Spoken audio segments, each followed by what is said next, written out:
Welcome to Rick's Corner. The man, the myth, the legend. Now on with the show.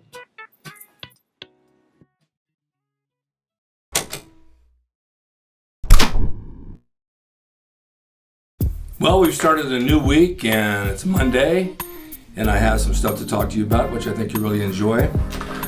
Over the weekend, I was able to talk to Dave Draper. Dave Draper was the icon of bodybuilding. He was the poster boy for Muscle and Fitness magazine. He was the main guy in bodybuilding back in the 60s when I first came out here, the big blonde bomber. Everybody knew Dave Draper. And I happened to talk to him on Friday after so many years. I haven't seen him in 20, 30 years, maybe 40 even. And we had a really nice conversation. He lives up north in Santa Cruz, and we talked about the old days and what it was like. And I'm going to relay that to you. But first I want to read something to you that he had sent me. Just a little bit about his bio so you'll know where I'm coming from here. He was born in New Jersey in 1963, won Mr. America and Mr. Universe 65 and 66, and Mr. World in 1970. He moved to Santa Monica in 63 and trained at the Dungeon. Dungeon was in Santa Monica downstairs, I believe on 4th or 5th Street. It was like a hole in the wall, like a basement.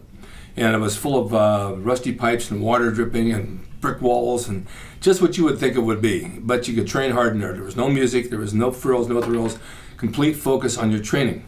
Dave was one of these guys that would cover up. He wouldn't show off his body. He would cover it and train hard with great intensity.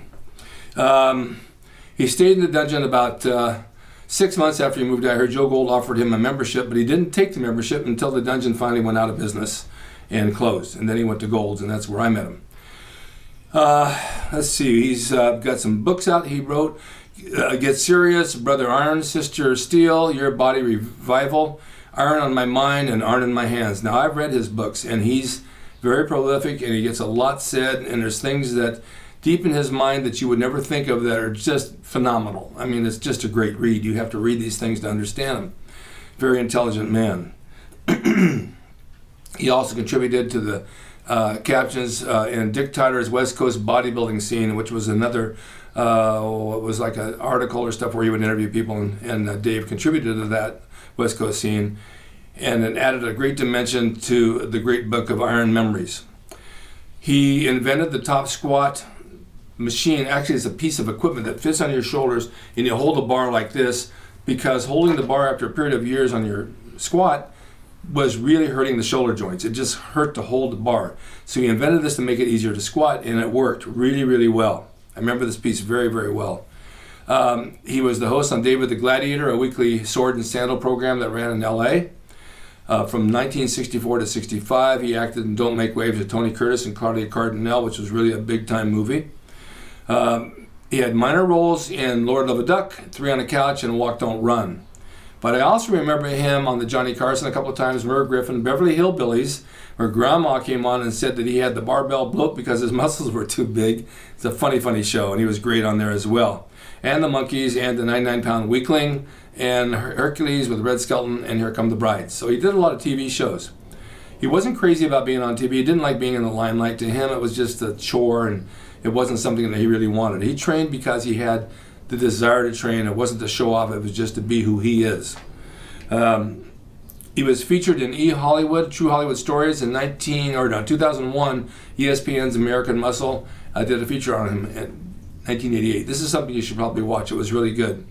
He was on the magazine cover, subject to 32 magazines, if not more, all over the world, United States and Europe. He was the guy on Muscle and Fitness, Muscle Builder, Muscle Power, all the bodybuilding magazines. You couldn't see anything without Dave Draper and him on the beach with barbells and women. So, now let me lead into this. When I first saw Dave, I was walking in Santa Monica, and I saw him walking up the street, and I see this guy with blonde hair and these big traps and big shoulders from behind, a pair of jeans. Man, that guy looked huge. He looked great.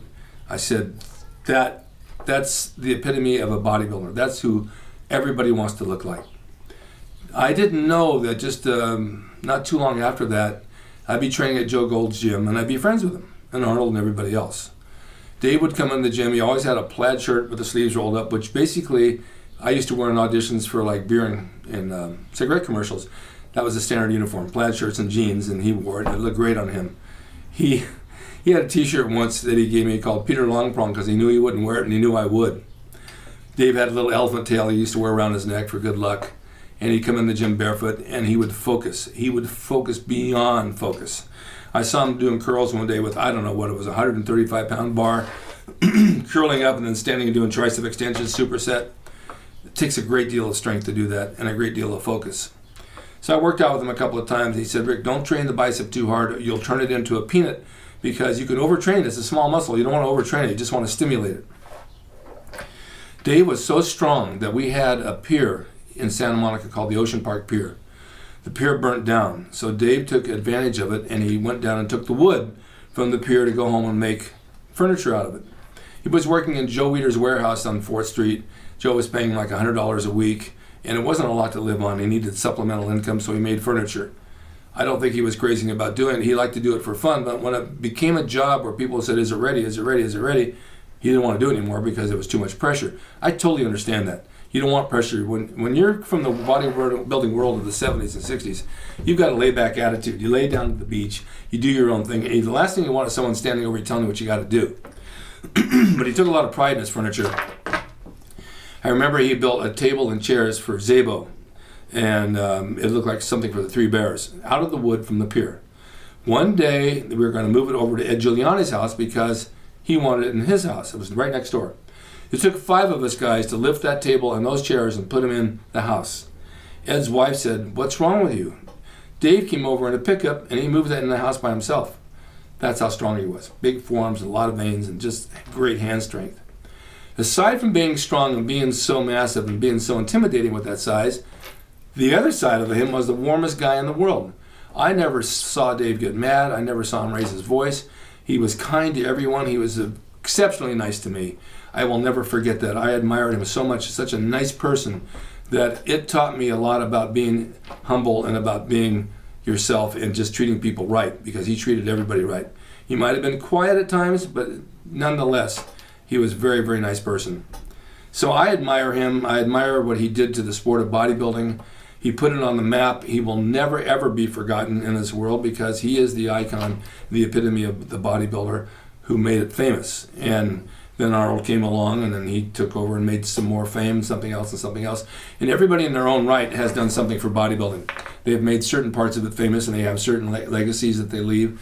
But Dave was one of the first, I think, in my mind, other than Steve Reeves, maybe ahead of him, who left a big mark on the bodybuilding world.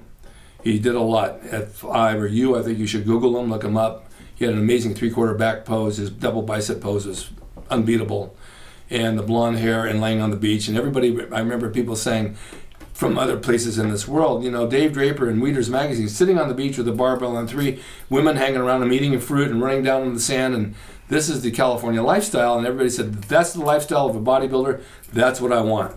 So the magazine showed that this is what it was, and they came to Gold's Gym, and they would shoot workouts with him and with Arnold and all of us guys, and go down to the beach and shoot other workouts and things that we did back in the 70s, and it became the mecca of bodybuilding because those guys are the guys that put it on the map, and Dave was number 1.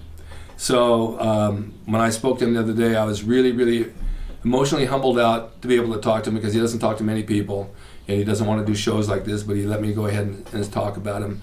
He just doesn't feel comfortable in front of the camera anymore, and I understand some people are like that. Doesn't mean I don't love him, because I do. He's just a wonderful human being, and his wife had called me, and we got on the phone, and it just really made my day. And so I wanted to share that with all of you.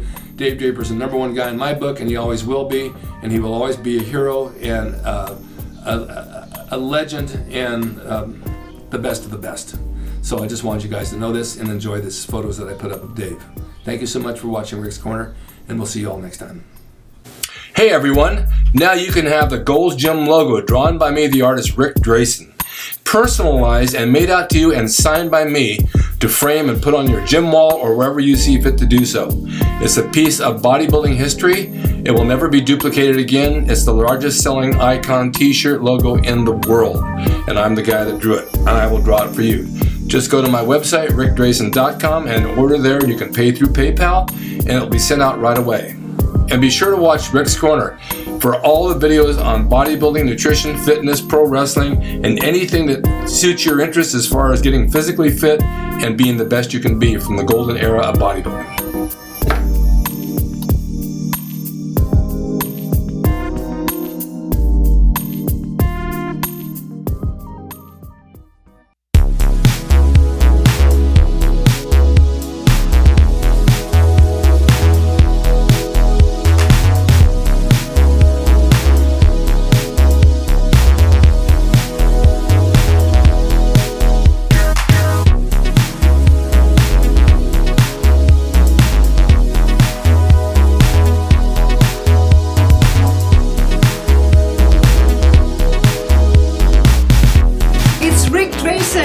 He's the equalizer, baby. See you next time.